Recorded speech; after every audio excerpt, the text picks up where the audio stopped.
আজ সকালবেলাতে দোকানে এসেছিলাম আমি, কারণ দাদার একটু বিয়ে বাড়ি যাওয়ার কথা ছিল আর অর্ক শিউরি চলে যাওয়ার কথা। কিন্তু যখন আমি বাড়ি এলাম তখন দেখলাম যে অর্ক সমস্ত কিছু রান্না করে রেখেছে আমার জন্য, ডিম সেদ্ধ, ডাল, আবার এদিকে দেখলাম যে ওটসও বানিয়ে রেখে দিয়েছে, বেশ দই টই দিয়ে মাখিয়ে জন্য আমি খাই।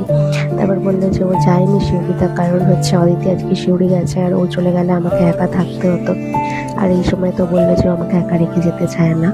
দিয়ে সন্ধ্যাবেলাতে আমরা দুজন কি করবো খুঁজে পাচ্ছিলাম না, তাই অর্ক বললো চলো তো চেস খেলি দুজন মিলে, তাহলে একটু মনটা ভালো হবে।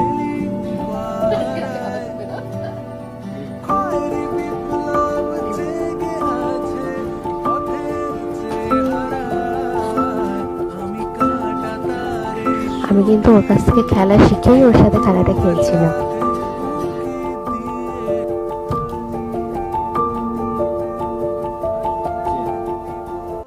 খেতে পারবে না?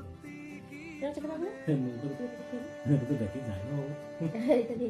দেখে তো যাই না। আজকে রাতে এই সেই মানুষটা খাবার পাবে না। আমার আমার গুটি খেয়ে খেয়ে পেট ভরে গেছে। আজকে আর খাবার পাবে চেক হয়েছে, চেকমেট হয়েছে, যা হয়েছে হয়েছে। আর খাবার পাওয়ার দরকার নেই, সাথে গুটি খেয়ে পেট ভরিয়ে ঘুমিয়ে যাবে।